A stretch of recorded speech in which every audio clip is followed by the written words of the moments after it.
Good morning. Happy Monday.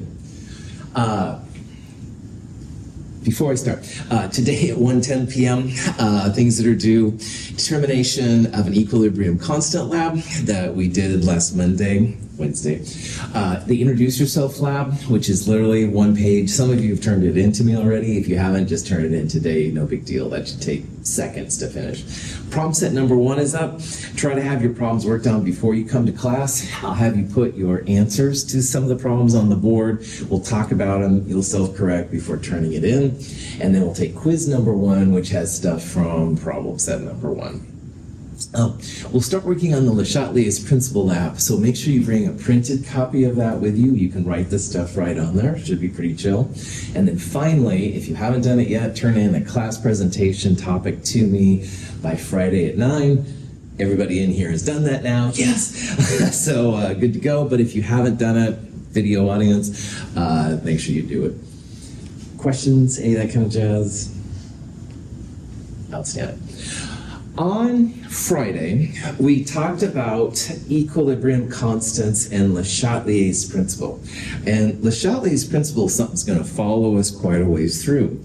Le Chatelier's principle is a great way to predict how a reaction will adjust to change. And in this example we're going to look at right away here, we have the compound butane, or N-butane, if you remember from last term in Chem 222. It's an equilibrium with isobutane. The official name of isobutane is methylpropane, or 2-methylpropane. Isobutane is the common name.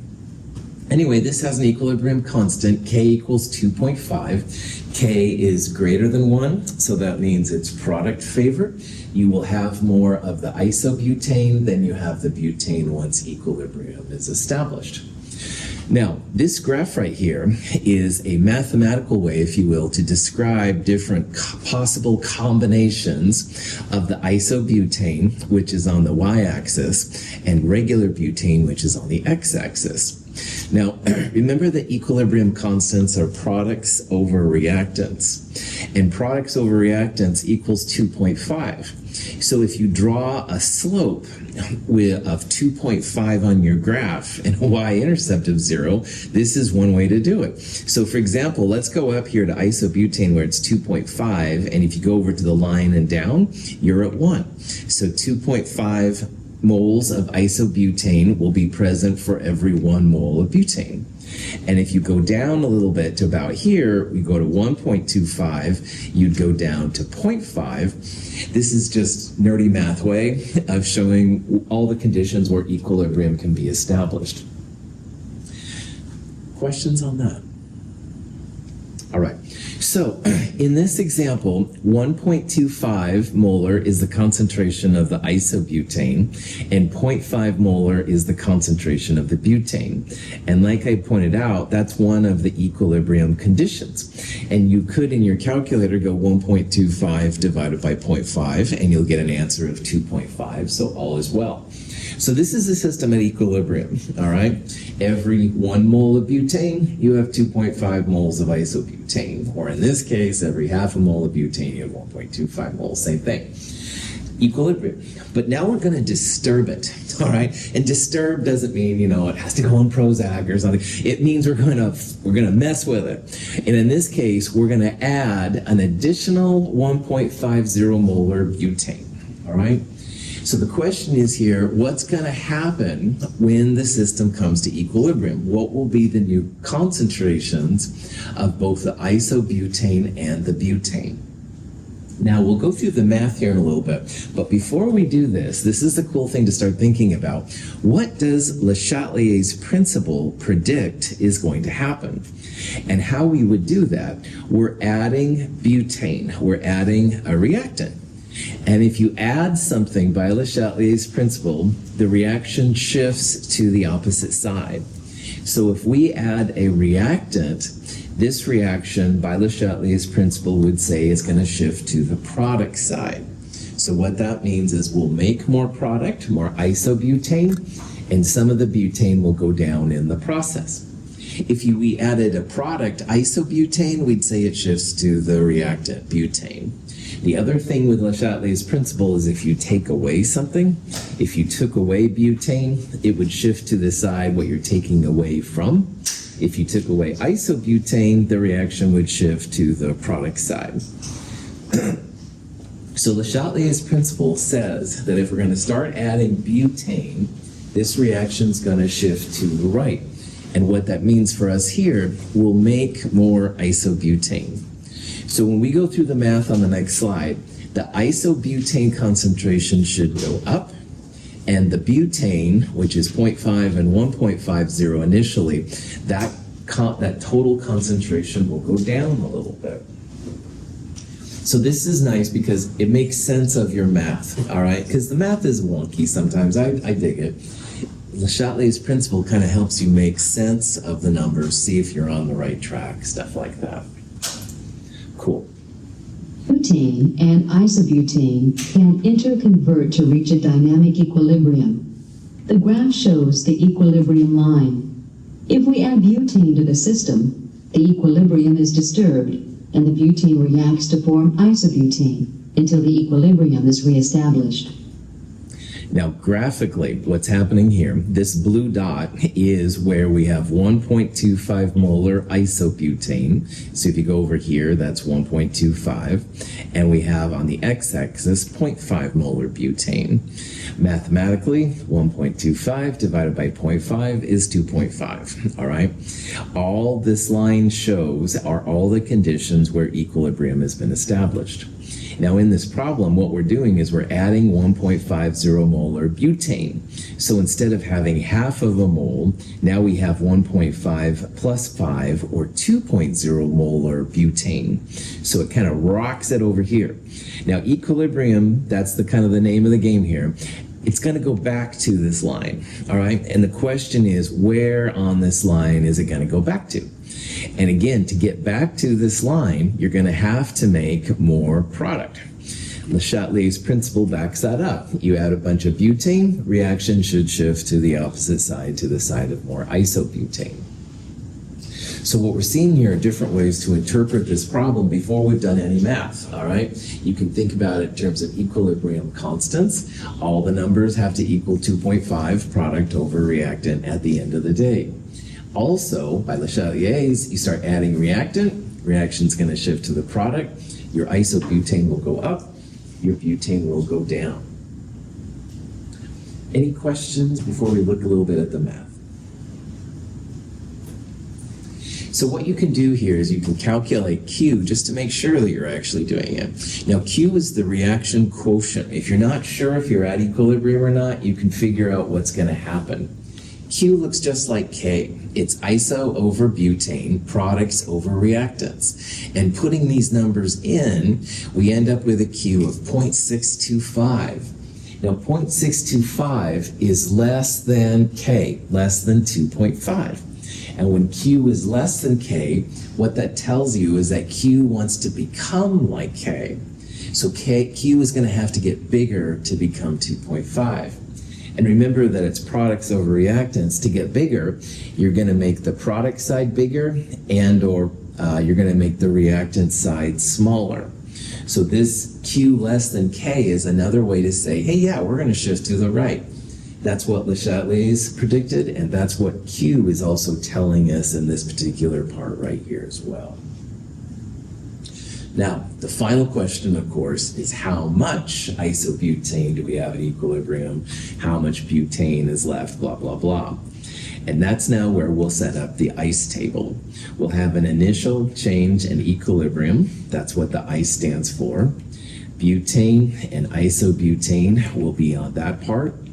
Initially, we have a total of 2.0 molar butane, and initially we have 1.25 molar isobutane. Excuse me. Now, Q less than K says more products, less reactants. So we'll put a plus X there to show that, yeah, we're going to have more products, and we'll have a minus X there to show that reactants are going to go down to make more products. We also get minus X and plus X from Le Chatelier's because we predicted that as you add reactant, it's going to shift to the product side. That means that product is going to go up plus X, and the isobutane is going to go down minus X. So at equilibrium, 2 minus X for the butane, 1.25 plus X for the isobutane. Any questions on that? Awesome. Now that you've got the equilibrium values, you set that equal to 2.5. All right. What you want to do here is use, first of all, multiply both sides by 2 minus X, and you get this out of the denominator. On the left, you'd have 2.50 times 2, and also 2.50 minus X. All of that is going to equal 1.25 plus X. You want to get all of your X's together, have numbers on the other side, and when you do that, you get 1.07 molar. Try this yourself. Make sure you're good to go.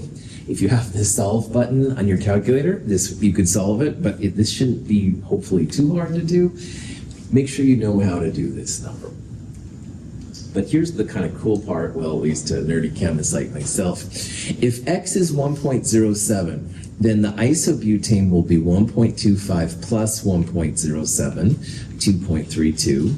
And the butane will be 2 minus 1.07, or 0.93. Now, you can check yourself and make sure that by Le Chatelier's principle, these numbers make sense. Because we predicted that as you add reactant, it's going to shift to the product side. So 1.25 went up to 2.32. Check. And also the total of 2 molar butane went down to 0.93. Check. Good to go. So what we did is we had a reaction to equilibrium. We added some extra reactant. Le Chatelier said we'll shift to the product side. When we figured out Q was less than K, that's another way to say shifting to the product side. Product side means the product goes up, reactants go down, and that's what these numbers tell you. So all of these things together then can kind of help you to feel confident about your math and stuff like that. Make sure that your answers make sense. Any questions? Okay, so just as an overview of good old Le Chatelier's principle, changing the temperature is one way to figure out changes to things. The difference when you change the temperature is you actually change the value of K. You can make K bigger or smaller. All the things we did up before now, K was the same, but when you change the temperature, you actually change it. So we talked about changes to pressure and volume and concentrations as you heat things up and cool them down. It's really important to know if you change the temperature if a reaction is exothermic, heats a product, or endothermic, heats a reactant. Most of the time, what we do though in Le Chatelier is we add or take away a reactant or product. And you don't change K as you add something, it shifts to the opposite side. So if we added product, it'll shift to the reactant side. But if you add a reactant, it'll shift to the product side. If you take away something, then the reaction shifts to the side that you took stuff away from. So if we start taking out reactant, it'll move towards the reactant side. But if you take out the product, it'll move towards the product side. And just to be clear, if you do add a catalyst, it doesn't change K, it doesn't change the reactions. It makes your reaction faster to get to equilibrium, but it doesn't change anything else. So if you see anything about a catalyst, just say no change. No change to reactants or products. Cool. All right, so that's it for chapter 13. I think everybody in here has seen this kind of stuff before, but I just want to talk real fast. At the end of every chapter, I have different kinds of things that might be helpful. Study guides are literally bulleted lists of things from each chapter. If you go through the list and you know the things, you're good to go. But if you see something that's unclear, go back and check it out. Concept guides are a worked set of problems from the chapter. So if you want to see how to use Le Chatelier's principle, there's a problem in there about talking about it. It'll give the problem and then go through an explanation as to how you do it. kind of cool. This handout will follow us for a couple chapters. We're going to see lots of different kinds of equilibrium constants. Now, in this chapter, we basically saw Kc, which is equilibrium constants based on moles per liter, and Kp, equilibrium constants based on pressure. There are other kinds of equilibrium constants. We'll talk about them as we go through. And then I won't usually show these slides, but after this, there's a slide of what I consider to be important constants and handouts. So like here's the equilibrium constant definition, Q, good old gas constant R will come in handy when we do Kp and Kc, some handy handouts. And then even after that, there's a couple of problems. So here are some problems, test yourself, see if you're good. Here are the answers to them. You try one of the problems, you get stuck, let me know, all right? On the other hand, some of these hopefully we'll just be able to knock out and show that you're good to go. All right, but with that, let's get out of chapter 16, or thanks for playing chapter 13, thinking of an old book. Let's think about chapter 14, part 1. Now, chapter 14 is the big acid and base section. And acids and bases are a really big part of chemistry. And so what we're going to do is we're going to split chapter 14 up into 2 sections. The first section is basically going to be about acids and bases by themselves. What's an acid? What's a base? How do you figure out how much acid and base do you have in? Stuff like that. And then chapter 14, part 2 is when we mix them together. And that'll be things like buffers. We'll talk more about titrations and how they work, stuff like that. So here we go, acids and bases. And when you think about chemistry, at least when I do, I still think, oh, acids and bases are key. And we haven't, in this series of classes, really talked about them that much. So we're going to finally do justice to it now that we've got equilibrium down. Sweet. Along the way in this chapter, we're going to really get into pH. And pH is really important for chemists. Acids and bases are great sources of energy for reactions. So if you have a big, strong acid or a strong base, there's a lot of things you can do with it, all right? It gives a lot of energy to make reactions possible. But instead of using numbers to describe how strong acids and bases are, like 3.7 times 10 to the minus 10, which, I get lost pretty soon. Anyway, I probably have ADHD or something. But anyway, instead of using those kind of numbers, pH is an easy way to tell if you have an acid or a base. And you can also kind of tell the relative strengths of your acids and bases. So pH is really cool. Make sure you write small p, big H, all right? Other combinations of capitalization have different meanings, all right? So make sure you use small p, big H, and we'll talk about what exactly pH is and why it's cool for chemists. So first of all, in Chem 221, if you were with me or if you took it here, we briefly discussed acids and bases. And in Chem 221, we talked about how there are strong acids and weak acids. There's also strong bases and weak bases. And we're going to go into more detail about this. So if you don't remember even what you had for breakfast this morning and this is all foreign, don't lose any sleep about it. I totally understand. We're going to go through it big time. But when you think about all the acids and bases that are there, and there are thousands upon thousands of them, by the way, chemists divide them into strong and weak. So you'll have strong acids and weak acids, and you'll have strong bases and weak bases. Strong acids are going to use single-sided arrows. So in the last chapter, we used the double-sided arrow, the equilibrium. Strong acids, though, one-way ticket, all right?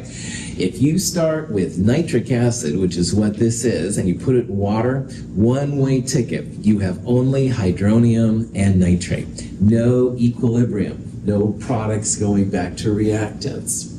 Strong acids and strong bases, single-sided arrow. So we're back to our good old friends from Chem 221 and Chem 222.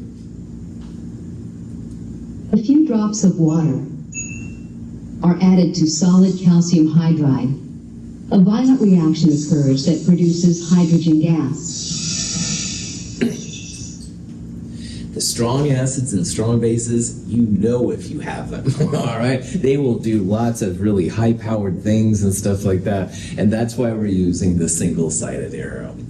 Now, as a chemist, all right, if you have a strong acid, what that means is you have 100% dissociation. So that means all of the reactants go to exclusively products, all right? So in this reaction, nitric acid and water makes exclusively hydronium, which is what this thing is, hydronium and the nitrate ion. And these two do not go back to form the nitric acid and water again.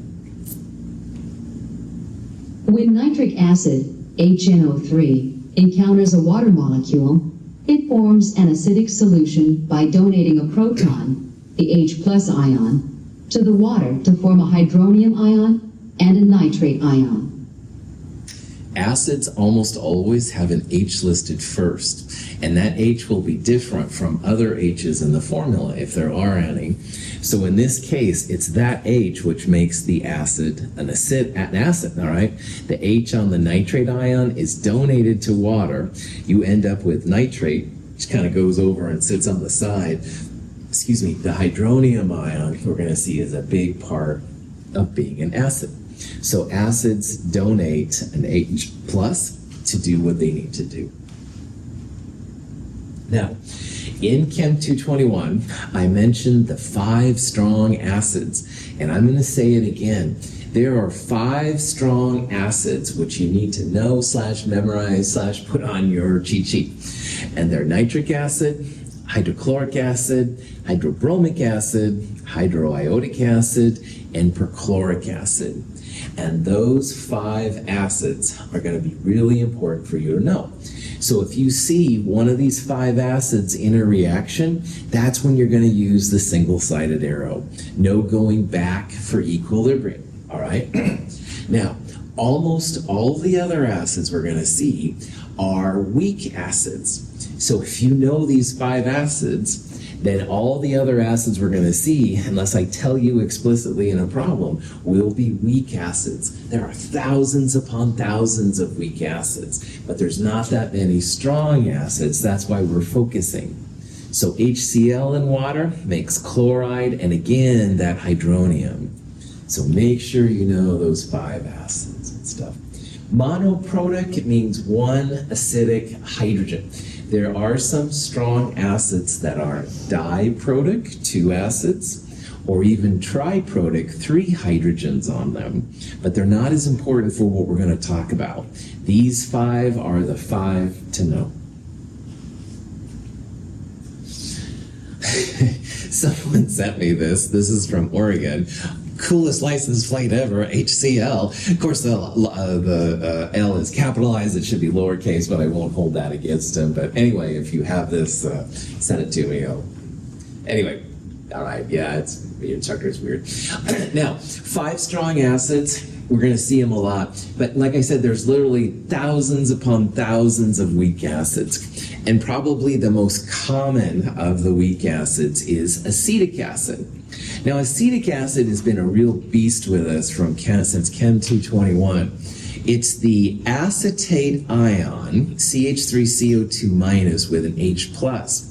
And this is the Lewis structure for it. It's a CH3 methyl group with a carbonyl and an OH. It's a carboxylic acid, technically. This hydrogen is the acidic part. And for different reasons in organic chemistry, a lot of times they write it CH3CO2 like that and the H on the end. So this is the one acid which often the acidic hydrogen is not listed first. It drives me crazy, I won't lie, as the instructor, but that's a personal problem, nothing you have to worry about. So realize here that acetic acid, we're going to a lot of times abbreviate it as HOAC. And that's because this is used so much, and it's such a pain to write this out. And really, the hydrogen should be listed first. We should list it HCH3CO2, but hardly anybody does that. blah, blah, blah. Anyway, all the weak acids, and again, there's going to be thousands of them, all the weak acids use equilibrium, the double-sided arrow. And so what that means is the reactants do make products, but not a lot of them. All right. And as a matter of fact, there's going to be a lot more reactant around than there's going to be products. But most importantly here, if you see HOAC, that's acetic acid, CH3CO2H. This is the ingredient in vinegar, by the way. If you ever do vinegar, you're using essentially acetic acid. And that vinegar, acetic acid, does make the acetate ion, which is this without a hydrogen, has a -1 charge. And again, there's hydronium. Hydronium, we're going to see, is why acids are acidic. If they make hydronium, it's going to be an acid. So 5 strong acids, all right, they're really important to know. But basically all the other acids, unless I tell you explicitly, we'll consider to be weak. Those weak ones will use the double-sided arrow. The strong ones will use the single-sided arrow. And for all of the acids, hydronium is going to be a product. Questions? Sweet. Now, bases, same kind of thing. There's a couple of strong bases, thousands of weak bases. And the most common strong base by far is sodium hydroxide. Sodium hydroxide is essentially Drano. If you ever used it in your sinks and stuff like that, Drano, either the solution or those little crystals, are essentially sodium hydroxide. Now in water, what happens here, sodium dissociates and hydroxide comes out. And because this is a strong base, we're going to use the single-sided arrow. There's really only 3 strong bases, all right? Sodium hydroxide, lithium hydroxide, and potassium hydroxide. Technically, they're monobasic, which means there's 1 hydroxide. That's not going to be a big deal, but that's what that means. You can have dibasic bases where you have 2 hydroxides. Here's an example, for example, of a dibasic system, which is calcium hydroxide. Now, you can make calcium hydroxide from lime, calcium oxide, which is kind of cool. But because there are 2 hydroxides, this would be considered dibasic. You don't have to worry about dibasic or diacidic things. I just want you to know the 3 strong bases. And then every other base that I show you will be a weak one. And again, strong just means put a single arrow, don't put equilibrium symbols, and bases will create hydroxides. Any questions? Cool. The most common weak base is ammonia, NH3. And ammonia, there's no hydroxide. We talked about this briefly in Chem 221. But the reason that ammonia is a base is ammonia pulls a hydrogen off water and the hydroxide is created. So ammonia is a base. It creates hydroxide even though it doesn't even have oxygen for the hydroxide. But because of water's influence, you're good. Ammonia acts as a base in solution by accepting a proton from a water molecule. This liberates a hydroxide ion and results in a basic solution. So ammonia, a weak base. Weak means use equilibrium, all right? Use the double-sided arrow. Bases create hydroxide. Whether it's sodium hydroxide or ammonia, they're gonna create some hydroxide. And it's not obvious based on the structure of NH3, but because it interacts with water, that's where the hydroxide comes from. Ammonia is different than ammonium, which is NH4+.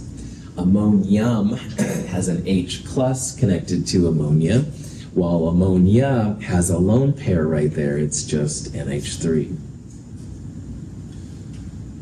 Questions? Cool. So hopefully you're starting to see some patterns. The strong acids and strong bases react with water. They make hydronium instead of hydroxide and something else left over. The bases, strong or weak, react with water as well. They make hydroxide instead of hydronium and something left over. So hydroxide is really the key for bases, while hydronium is the key for acids. There have been several theories of acids and bases floating around through chemistry, but the one that we're going to use the most in this class is called the Bronsted-Lowry theory. Bronsted and Lowry were two scientists. They discovered and proposed this idea almost at the same time. It used to be just the Bronsted theory. A lot of times I'll just say Bronsted, but Lowry and Bronsted both proposed it at the same time. Lowry did advertise his work, basically. Anyway, in this acid-base theory, acids donate an H plus ion, and bases accept an H plus ion. So anytime you have a system which is giving up an H plus, like an acid, it's an acid. On the other hand, anytime something accepts an H plus from another chemical, it's called a base. This is by far the most common acid-base theory we're going to use in this class. We will use another theory later on, but for right now, acids give up an H plus, bases accept an H plus. So here's an example of ammonia reacting with water. And earlier I told you it was a weak base. If it's a base, it's going to accept an H plus. Ammonia acts as a base in solution by accepting a proton from a water molecule. This liberates a hydroxide ion and results in a basic solution. So here now you can see why we've been calling ammonia a base. Bases accept an H plus. So NH3 plus an H plus makes NH4 plus, all right? That's why ammonia is a base. But here's where it starts to get kind of wild, kind of cool. Somewhere, something had to give up an H plus to make ammonia become ammonia, all right? And if it's giving up an H plus, that means it's going to be an acid. So water is the source of an H plus. Water's giving an H plus to ammonia to make ammonium, and in the process it becomes hydroxide. So water is acting like an acid, all right? Ammonia is the base. It's accepting the H plus. Water is the acid. It's donating the H plus, and you end up with ammonium and hydroxide. So this is kind of cool. We talked, like, for example, in redox, how you have to have something oxidized and something reduced to make a redox reaction possible. Acids and bases, same kind of thing. If you have a base, you need an acid to react with it to make it occur. But here's where it gets really crazy. This is an equilibrium. Weak bases, weak acids, we use the double-sided arrows. So that means that products are going back to reactants. So if you think about this side, whoa, ammonium is donating an H plus to hydroxide to make water, and ammonium ends up making ammonia in the process. So ammonium is an acid, and hydroxide is a base. Ammonium's giving up an H plus, hydroxide is taking that H plus to make water. And here's really weird. Bases make acids, and acids make base. So ammonium, an acid, makes ammonia a base, just like ammonia, the base, makes ammonium an acid. And the water acid makes hydroxide base, and the hydroxide base makes acid water. All of these connections are this H plus, all right? You're adding an H plus to ammonia to make ammonium, or you're taking away an H plus from ammonium to make ammonia, etc., etc. So there's a real type of continuity back and forth. And again, you don't have to believe anything spiritual in my class. However, in a lot of Asian philosophy, the yin-yang symbol, it's like a circle, and it's kind of half black and half white with little circles with the opposite color in it. right here, all right?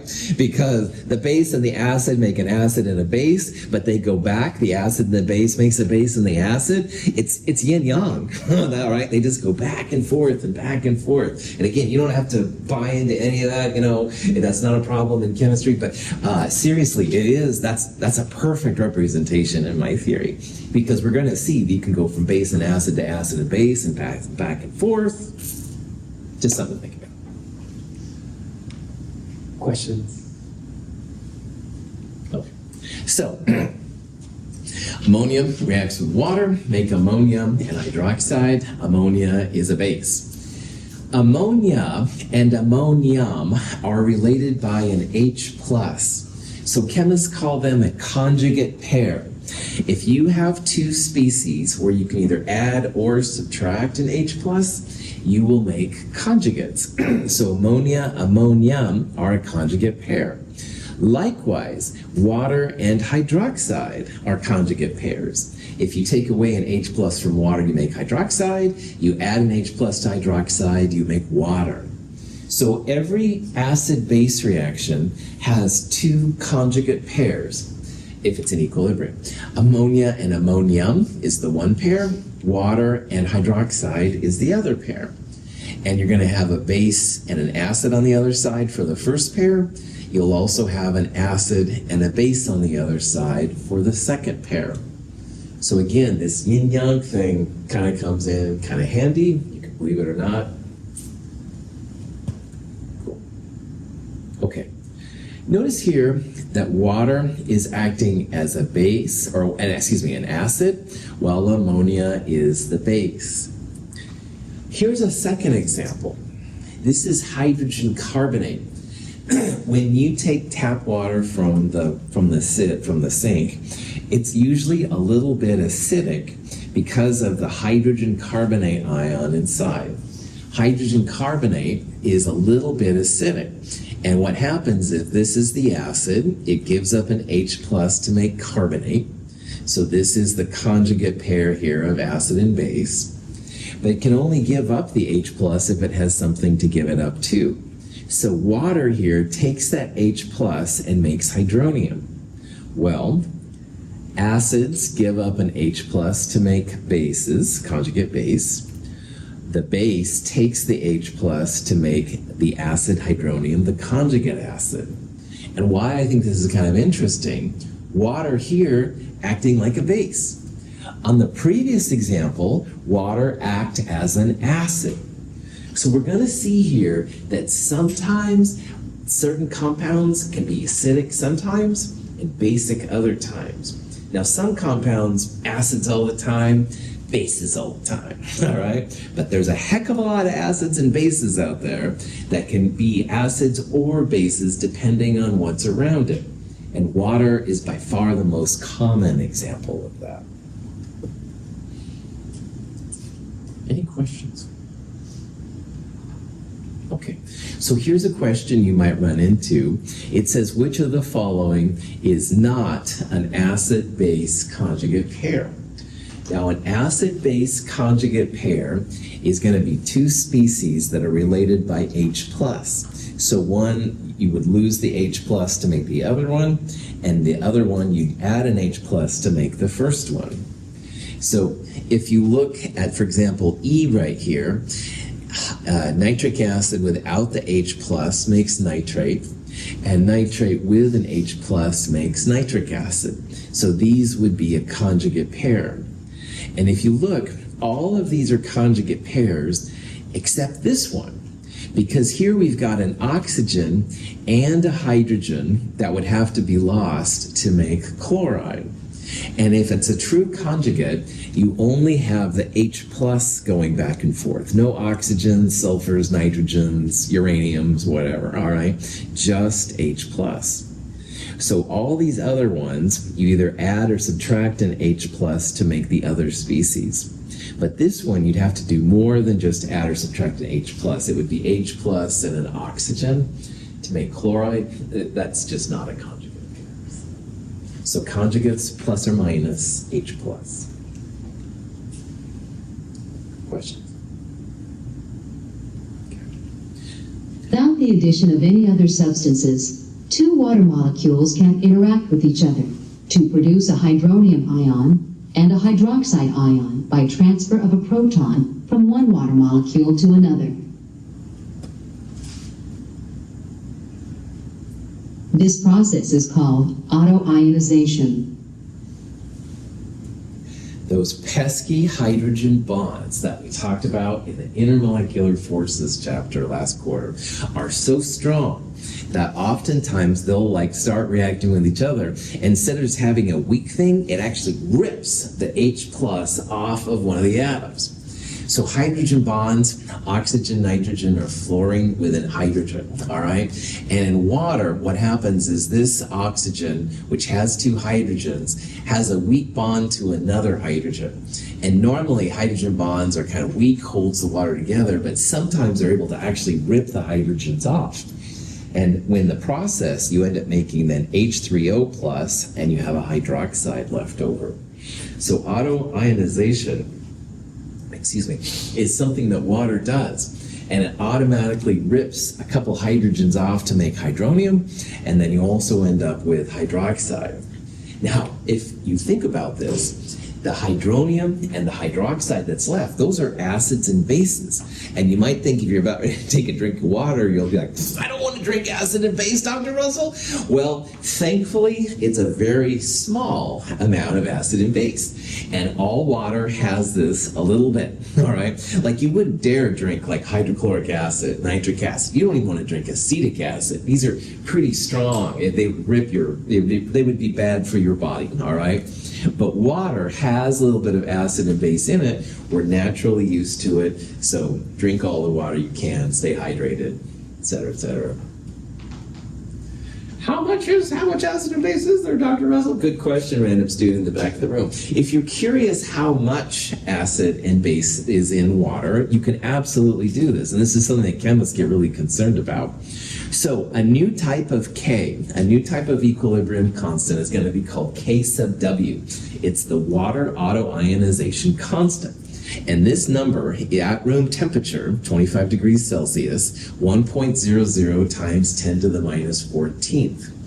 Now this is a K, all right? This K is less than 1. It's not greater than 1. So that means it's much, much, much more reactant favored than product favored. And the reaction is two waters on the reactant side making hydroxide and hydronium. So because this K is so small, you're going to have huge amounts of water and not a lot of hydronium and hydroxide. So like I said, it's cool to drink your water. All right, stay hydrated, blah, blah, blah. Anyway, KW, equilibrium, products divided by reactants. But all the reactants are liquids, all right? And if you have chemicals that are liquids and solids, you don't put them in the equilibrium constant.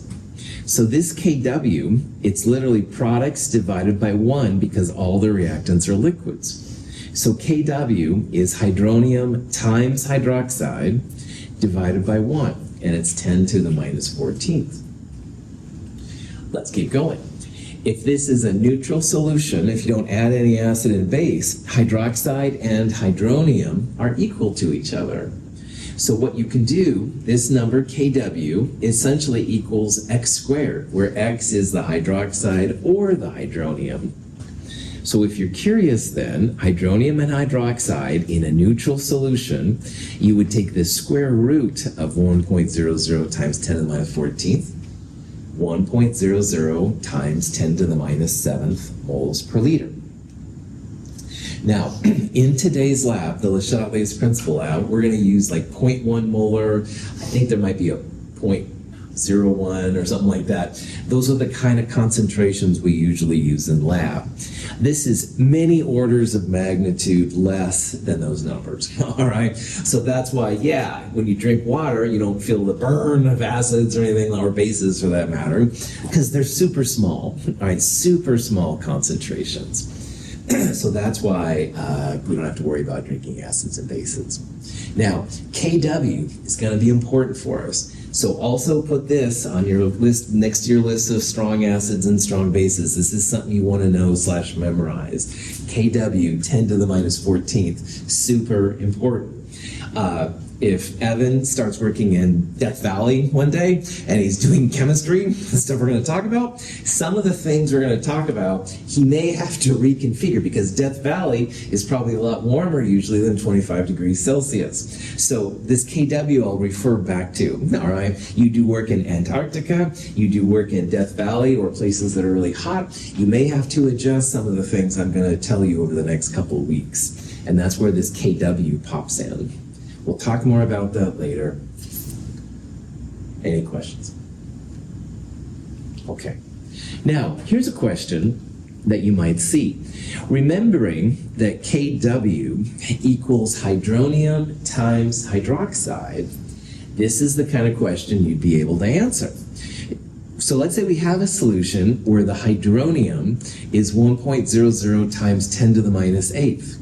We can calculate hydroxide, because this number, KW, equals hydronium, this number, times hydroxide. Let's call it X.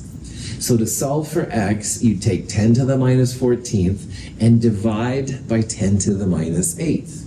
You could do this in your calculator, or 14 minus 8 would be the cheesy way to do it. Answer comes out to be 1.00 times 10 to the minus 6 moles per liter. So if you have hydronium, and you know you've got KW, KW divided by hydronium equals hydroxide. Likewise, KW divided by hydroxide equals hydronium. These are the kind of things we'll start talking about. Any questions? Okay. So, earlier I said sodium hydroxide is basically Drano. Nobody be drinking Drano around me, please. Let's say we add, though, 0.0010 moles, not a lot, of sodium hydroxide to a liter of pure water. We can use this information to calculate hydronium and hydroxide using that KW value.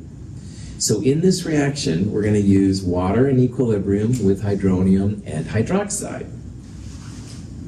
Now, let's go back to Le Chatelier's. We are adding hydroxide, all right? It's going to make the reaction move to the left. But as it moves to the left, what hydronium is there is going to go down quite a bit. So normally, hydroxide and hydronium both 10 to the minus 7th moles per liter. But we're going to add a lot of hydroxide. So hydronium is going to go down in the process. So Le Chatelier says this reaction is going to shift to the left. We're adding a product. It's going to shift to the reactant side. Hydronium was 10 to the minus 7th. Hydronium is going to be a lot less than 10 to the minus 7th once we're done adding the hydroxide. Now, to figure out the exact amounts, set up the good old ICE table, all right? We're going to assume we have 0 hydronium initially, because it's just easier. 10 to the minus 7 is so small relative to 10 to the minus 3 that it's almost like 0. So it's kind of easier to think about both of them as increasing by X. You'll have X equals 0.0010 plus X for hydroxide. And again, this is the equilibrium of KW. So KW, products divided by reactants, and the products are hydroxide and hydronium. We divide by 1 because water is a liquid, we don't throw it in. Now, at this point, KW, 10 to the minus 14th, equals X squared plus 0.0010X. And you could set this up as a quadratic, throw it into your self function and be good to go. But man, oh man, this number is going to be so much bigger than X, because even when there wasn't hydroxide, it was 10 to the minus 7th, and 10 to the minus 3 plus 10 to the minus 7th by sig figs, you'll cut it off the largest alpha digit, still 10 to the minus 3. So we are absolutely justified in kicking out this little plus X, because the amount that's going to be added will be less than 10 to the minus 7th in pure water, and it's not going to make by sig figs any difference to this number here. So what we can do is just assume that your hydroxide is 0.0010. It dominates the other amount of X we're going to add in. So when you go through this, hydronium is X, it's the only thing left. That equals Kw divided by the hydroxide. And when you solve for it, 10 to the minus 11th. Oh, Russell, you're throwing weird stuff at us here, man. You're throwing out X. First of all, if you want to go through and hit the solve button on this, knock yourself out. I have no problems you doing it. Don't trust anybody over 40. But I'm over 40 now. Anyway, you go ahead, do the quadratic. It's not a problem. However, let's look at the answer here. 10 to the minus 11th plus 10 to the minus 3. That 10 to the minus 11th is so small. It's like 1 plus a billion, all right? And a billion is so much bigger that extra 1 is not going to make any difference. So mathematically, this plus this is still going to be this number. It's so small. Your sig figs force you to cut it off right here at the 10,000ths mark. This doesn't even start until many, many digits past that. So we're seeing here that sometimes you can make abbreviations, keeps your math a little simpler. Kw divided by this gives you hydronium. Also by Le Chatelier's, we predicted that adding hydroxide would make the reaction go left. Your hydronium would go down. 10 to the minus 7th to 10 to the minus 11th. Oh yeah, that went down. Okay, I'm out of time. Any last minute questions? Thanks for being here. Have a good day. I'll see you today at 1:10.